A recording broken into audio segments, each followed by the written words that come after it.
اور اللہ نے ہمیں حکم دیا سید الانبیاء سے جب تک محبت نہیں ہوگی تو میں اپنی محبت کو بھی تسلیم نہیں کروں گا۔ اے اللہ تو ہمیں بتا ہم نبی صلی اللہ علیہ وسلم سے تیرے حبیب سے محبت کے لیے ہم کیا کریں؟ اللہ نے ہمیں بتایا درود شریف کی کثرت کیا کرو، تو ہم درود شریف کی کثرت کے قائل ہیں۔ ہم نبی سے پوچھتے ہیں کہ آپ اللہ کے سفیر ہیں یا رسول اللہ، ہم آپ پہ درود کیسے پڑھیں؟ ہمارے نبی نے وہ بھی ہمیں بتا دیا، فرمایا جب دور ہو تو اللہم صلی علی محمد یہ والے درود پڑھا کرو، فرشتے مجھ تک پہنچا دیں گے، اور جب میری قبر پہ آ کے پڑھا کرو تو الصلاۃ والسلام علیک یا رسول اللہ، میں ڈائریکٹ تمہارے درود کو سن لیتا ہوں۔ تو ہمارے پاس اس بارے میں بھی ہدایات کیا ہیں؟ واضح ہدایات ہیں۔ اور درود پڑھنے سے عقیدہ توحید مضبوط ہوتا ہے۔ کیوں؟ درود اصل میں دعا ہے اللہ سے، کس کے لیے؟ پیغمبر کے لیے۔ اس میں اور عقیدہ بنتا ہے کہ بھائی پیغمبر بھی اللہ کی رحمت کے محتاج ہیں، تبھی تو ہمیں کہا جا رہا ہے پیغمبر کے لیے دعائیں مانگو۔ ہاں ہماری دعا کے محتاج نہیں ہے، اللہ نے تو ویسے بھی پیغمبر پہ رحم کرنا ہے، لیکن ہم انگلی کٹا کے اپنا نام شہیدوں میں لکھوا لیتے ہیں۔ تو ہمیں اللہ نے اپنے حبیب سے محبت کے اظہار کا یہ موقع دے دیا۔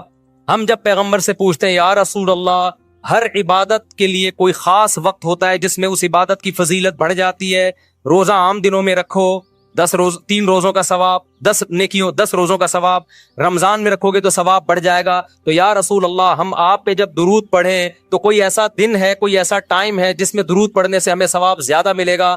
آپ صلی اللہ علیہ وسلم نے فرمایا ہاں، جمعے کے دن درود پڑھنے کا ثواب، حدیث کا مفہوم ہے، عام دنوں سے زیادہ ہے۔ اس لیے ہمارے جتنے بھی اکابر ہیں وہ جمعے کے دن درود شریف کی کثرت کیا کرتے تھے۔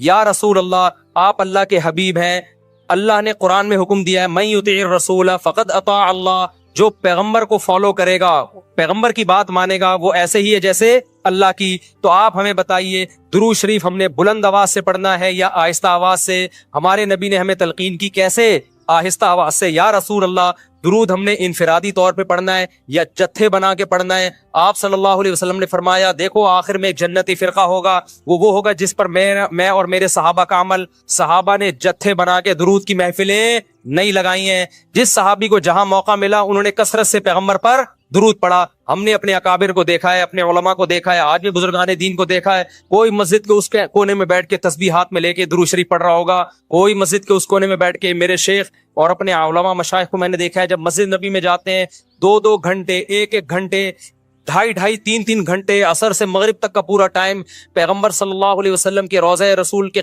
نبی کے روضے کے قریب سارا ٹائم درود شریف میں گزار دیتے ہیں۔ یہ وہ طریقہ ہے جو پیغمبر سے محبت کا اظہار کا اللہ نے آپ کو بتایا ہے۔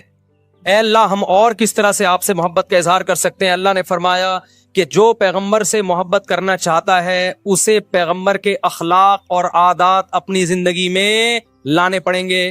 ہمارے پیغمبر صلی اللہ علیہ وسلم جب رات کو تہجد کے لیے اٹھتے تھے تو اس کا خیال کیا کرتے تھے کسی کی آنکھ نہ کھلے۔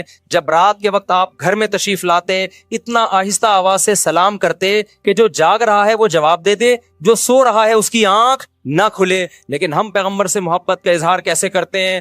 موبائلوں کے سگنل کیا ہو گئے؟ بند۔ یہ محبت کا اظہار کا کیا ہے؟ اتنے بڑے بڑے جلوس، ناچ گانے اور جو میوزک، موسیقی اور تھرکنا اور پھڑکنا اور روڈ بلاک کر دینا، سیکیورٹی کے مسائل کا کھڑا ہو جانا گورنمنٹ کے لیے، اور کس قدر لوگوں کو تکلیف اور اذیت پہنچنا، تو یہ پیغمبر صلی اللہ علیہ وسلم کی سیرت بولو نہیں ہے۔ یا رسول اللہ ہم آپ سے محبت کے اظہار کے لیے کون سا حلوہ پکا سکتے ہیں؟ ہم نبی سے محبت، جب تک پیغمبر سے محبت نہ ہو ایمان قابل قبول نہیں ہے۔ لیکن محبت کا انداز وہ ہوگا جو اللہ کے رسول نے بتایا ہے۔ یا رسول اللہ ہم آپ کی یاد میں کون سا حلوہ پکائیں، کتنی بریانی کی دیگیں آپ کی یاد میں؟ نبی نے فرمایا جو مجھے یاد رکھنا چاہتا ہے وہ روزے رکھے، کیونکہ نبی صلی اللہ علیہ وسلم نے فرمایا، بخاری مسلم کی حدیث، بدترین برتن جو بھر جائے وہ انسان کا پیٹ ہے۔ یا رسول اللہ ہم کتنا کھائیں آپ کی یاد میں؟ نبی نے فرمایا میری یاد میں مجھے خوش کرنا چاہتے ہو، اللہ کو خوش کرنا چاہتے ہو تو کھانا نہیں بلکہ کھانا چھوڑنا پڑے گا، ناغے کرنے پڑیں گے، روزے رکھنے پڑیں گے۔ آپ نے فرمایا بہترین روزہ داؤد علیہ السلام کا روزہ ہے، 1 دن روزہ 1 دن ناغا، 1 دن روزہ 1 دن ناغا۔ نہیں آئی بات میرا خیال ہے سمجھ میں؟ پیٹ بھرنے سے منع کیا، موٹاپے سے منع کیا. نبی صلی اللہ علیہ وسلم نے فرمایا, بخاری کی حدیث, سب سے بہترین امت میری, پھر اس کے بعد خیر القرون قرنی ثم الذین یلونہم ثم الذین یلونہم. پھر آپ نے فرمایا اس امت میں برائی آئے گی. وہ برائی کیا ہوگی؟ زیادہ کھانا, جس کی وجہ سے موٹاپا پھیل جائے گا. بخاری مسلم کی حدیث ہے. کھانے سے پتلا ہوتا ہے, موٹا ہوتا ہے. نبی فرما رہے میری امت میں جو سب سے پہلے برائی آئے گی جھوٹ اور موٹاپا. یہ بخاری کی حدیث ہے. ایک موٹاپا وہ ہوتا ہے جو نیچرلی ہوتا ہے, بہت سے اللہ والوں کو بھی ہم نے دیکھا ہے وہ بائی نیچر موٹے ہوتے ہیں, بھاری ہوتے ہیں, اس سے یہ کوئی گناہ نہیں ہے, وہ صحابہ کرام میں بھی تھے. یہاں اس موٹاپے کی برائی بیان ہو رہی ہے جو حلوے مانڈے کھانے کی وجہ سے ہو, چاہے 11ویں شریف کے نام پہ کھاؤ چاہے 12ویں شریف کے نام پہ نہ کھاؤ. جب کھاؤ گے اس سے خدا خوش نہیں ہوگا. کھانے سے پرہیز کرو گے تو خدا کیا ہوگا؟ خوش ہوگا. آپ کہتے ہو ہم کھلاتے ہیں, کھاتے بھی تو ہو, اور جن کو کھلا رہے ہو وہ کون سا وہ لوگ ہیں جن کو 2 وقت کا کھانا نہیں ملا؟ وہ 6 محفلوں کے کھانے 11ویں ایک پھوڑ کے آئے ہوئے ہوتے ہیں آپ کے پاس. ہم فراق یار میں گھل گھل کے ہاتھی ہو گئے, اتنے گھلے رستم کے ساتھی ہو گئے. یار کا فراق, یار کی جدائی, اس میں گھل گھل کے عاشق موٹا ہوتا ہے کہ دبلا ہوتا ہے؟ بولو نا, دبلا ہوتا ہے. لیکن شاعر کہہ رہا ہے آج کا جو عاشق ہے وہ یار کی جدائی میں گھل گھل کے ہاتھی ہو رہا ہے, بجائے پتلے ہونے کے کیا ہو رہا ہے؟ موٹا ہو رہا ہے. اتنا گھلتا ہے کہ رستم پہلوان کا ساتھی بن جاتا ہے.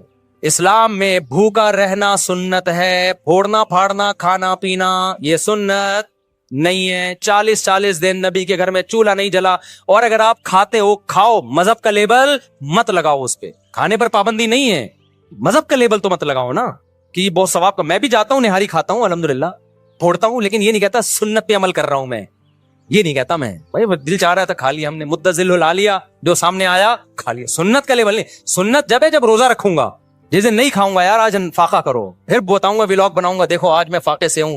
سنت ہے یہ. پھوڑنے پھاڑنے کے بھی ولاگ ہم بناتے ہیں بس نہاری کے فضائل سنانے کے لیے کہ اتنی مزے کی. سنت سمجھ کے نہیں پھوڑتے آپ. آج ہماری سوسائٹی کھانے کو مذہب سمجھنا شروع کر دیا ہے. مذہب نہیں ہے کھانا, فاقے مذہب ہے, بھوکا رہنا مذہب ہے.